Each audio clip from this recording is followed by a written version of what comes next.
Hey guys, welcome back to Middle Class Reactions. Today we are going to take a look at. Sorry, I'm going to turn my phone volume off. We're going to take a look at the Douglas Murray op-ed he put in the New York Post. I think this might have been one of the worst things he could have done for the sole fact of he just keeps making himself look more and more like the guy who, one, lost the debate, which he obviously did, and then two, just blatantly outright lies. I'm going to skip over the very beginning of this, like the first paragraph, because it's just Douglas Murray saying pretty much that he went on the Joe Rogan show and that he was happy to go on, and then his reason of why he why he went on. So I will be linking this down in the description below, so if you think I'm purposely skipping over something, feel free to go read the article itself.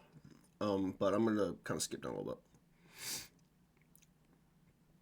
So, all right, here we go. Attacks on Israel. It says, one of these is a comedian who go by the name of Dave Smith, claiming some Jewish ancestry. He has spent the 18 months since October 7th and being very unfunny indeed.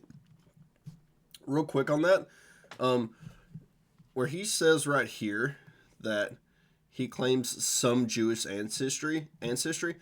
His parents were Jewish. It's like kind of an odd way to put that. In the process, he largely cites people like him, people who have many views, but no obvious expertise. People like Daryl Cooper, who says he is an historian, yet has been invited onto some of the world's biggest podcasts as a historian. The only podcast he got invited on as a historian, specifically, was the Tucker Carlson podcast. He got invited on Joe's show, not as a historian, just to be clear. One of Cooper's many ahistorical claims is that Winston Churchill was the chief villain of World War II. Okay, he's using one sentence out of a full paragraph, so that is taking extremely out of context. On these and many other occasions, Cooper simply lied about history. When invited to debate the world's foremost living expert on Churchill last year, he declined, saying that he didn't know enough to go against such a figure. Not at all what he said. He straight up said, hey, I don't like doing debates. Which is his right to do. Yet, still Cooper gets invited on show after show to throw out falsehoods that he can't even back up, and on which his online interviewers seem happy not to challenge him. Another such figure from the world of comedy who is changing his shape to fit the time is Rogan guest Ian Carroll. This is someone who, when he last won Rogan's podcast, very carefully tried to minimize the evil of Adolf Hitler. No, he did not. Also, Ian Carroll isn't a historian. He's a dude who literally made his career off of giant conspiracy theories, so even if Ian Carroll did say something wild, that's Ian Carroll. And that wasn't why Ian Carroll was on the Joe Rogan show. That was a very, very short segment of that podcast. This is someone, see here. Outrageously and completely falsely, Carroll claimed that in the 1930s, Hitler had kept his anti-Semitism down. This is where it's funny to me that this whole thing is kind of about an expertise, because that's not what Carroll claimed. That's what Daryl Cooper claimed. And that wasn't really what he claimed. Daryl Cooper said, hey, in the 1930s, Adolf Hitler wasn't as public about his anti-Semitism because it wasn't as popular with the government and with the outside world. Prime example of this is when 1936 they went to the Olympics. They took down all the anti-Semitism signs because it was the Olympics. Prime example of this. Oops, excuse me. A provably false claim that Rogan did nothing to counter. Again, he's mixing up the wrong people. Ian Carroll never said that. He's trying to talk about Daryl Cooper here. All these men have also been paling around online with Holocaust deniers and proud anti-Semites like Jake Shields. I don't know why he's wrapping Rogan and Smith in with Jake Shields. Neither of them have ever talked to them. I know Dave Smith hadn't talked to Jake Shields. I don't think Rogan has either. 2 weeks ago, Rogan had his mate Dave Smith on yet again for a long podcast, but for my return to the show, the deal was that I could come on only if Dave Smith was, once again, in the studio. As if Joe didn't want to be unaccompanied, or that Joe thought it was I, of all his guests, who must be challenged. I agree, yes. Douglas Murray, if you ever see this, yes, you needed to be challenged. I like a date as much as the next Scotsman, but what resulted was more than a debate. It seems to have led to some kind of podcast world meltdown. The first reason was that from the outset, I challenged Joe on his choice of guest and why he had been giving a platform to only one side of a debate, and a very conspiratorial one at that. He and Smith were immediately defensive. Well, one, I wouldn't say they're defensive, but when you go on the biggest podcast in the world and immediately attack the host, it's, kind of odd, kind of an odd way to do it. But the real problem came when I raised the issue of expertise. Because as I said then, and have said often, we have lived through a period when the experts have gotten an awful lot of things wrong. From the COVID lab leak to the Hunter Biden laptop, we have lived through years, after which distrust of experts has become inevitable. Yet that doesn't mean that expertise does not exist. It does not mean that a comedian can simply hold himself out as a Middle East expert, should be listened to as if he has any body of work. So yeah, he's talking about Dave Smith here. Dave Smith has never once claimed to be an expert on this. He openly says he's not. So that's another obvious lie. Does not mean that someone who says that they are not a historian, but who practices false history, should be cited as a historian. Again, he's talking about Daryl Cooper here, and he's just straight up lying about him. This point seemed to rile both Smith and Rogan. Yes, because you're lying. You're obviously lying. So that would rile me as well. Because many people seem to think that what I meant is that they are not allowed to have an opinion. That is wrong. I think they are. It's just that there should be a price to pay for spreading bullshit. Part of that price is that you should be called out. No, the reason people think that's because you straight up said that you shouldn't have these people on. So, yeah, that's why people think that. If I had gone on Rogan's podcast and held myself out as an expert in MMA fighting, I suspect he would have noticed. If I had kept making mistake after mistake and shown ignorance piled upon ignorance, I think he'd say, hey, you don't seem to be very knowledgeable about this, and he'd be right. So why is it hard to grasp that something similar applies in other areas? It's not that other people don't grasp it. It's that you're just making a non-argument.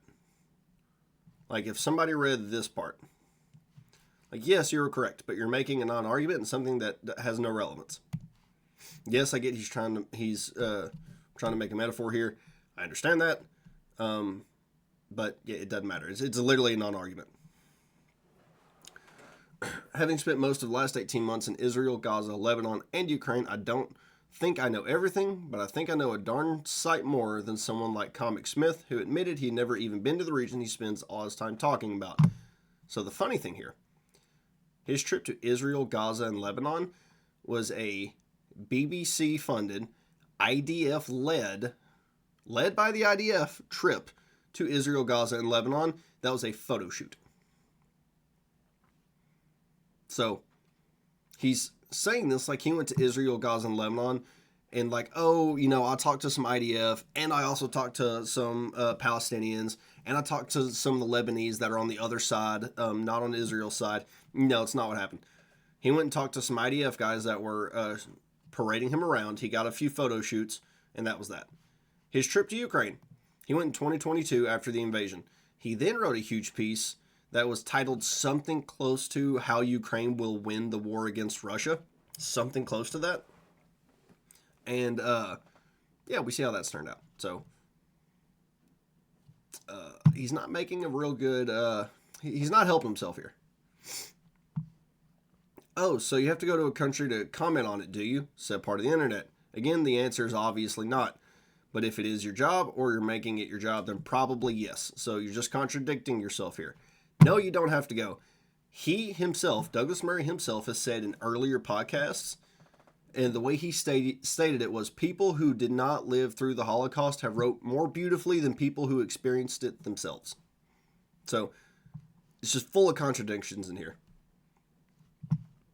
If I filed columns for this paper pretending to be an expert on countries I'd never been to, I would expect my readers to complain, as they should. He literally talks about countries all the time he's never been to. Literally all the time. He talks about North Korea. Think he's been to North Korea? Think he's been to Myanmar? You think he's been to all the countries that he talks about in the Middle East? No. If I filed this, I think it'd be a fraud. Journalism has had its own meltdown in recent years, but it doesn't mean that we don't have standards. Much though that might amaze some people, what the standards are in new media, especially on podcasts, is still being worked out, but there must be some. Let's talk about those journalism standards real quick.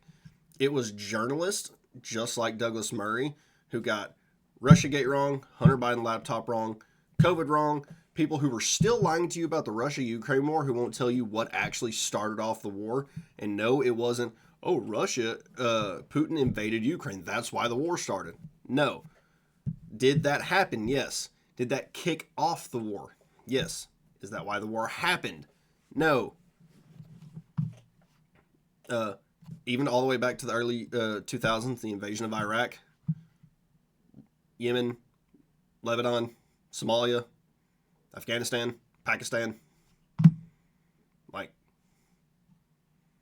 I mean, how many, the current overthrow of the government in Syria that's U.S. backed? We backed the Taliban, who is one of America's biggest enemies, to help them overthrow the government in Syria. And all these journalists are just like, yes, keep going, daddy government, keep on going. So yeah, that's the end of the op-ed. That's what he wrote. I really think the best thing he could do is just come out and apologize and say, hey, I messed up. I'm sorry. Yeah, you know, it's just, I was really hoping he would learn his lesson here, but he's just doubling down on it. I really think the Rogan interview is going to look back as like the demise of Douglas Murray. I really do. Now all he's been doing is going on places like the New York Post. He's going on the BBC, Bill Maher, all these super big mainstream places. He's not going on someone, you know, I bet he won't go on Tucker Carlson. I bet he won't go back on Rogan. Like if Rogan contacted him back and said, hey, let's set up a follow-up debate between you and Dave Smith again, guarantee you he wouldn't do it. He's making himself look like the pompous British ass that he is, and I'm glad and I'm happy that he's getting dragged. So, yep, I just wanted to go over his latest op-ed in the New York Times. So this was posted on the 17th, so about a week ago. So just wanted to go over that with y'all for the night. Yeah, I hope y'all have a great night. Like, share, subscribe. It helps me out a lot. Do everything you know you're supposed to, and I'll catch y'all next time.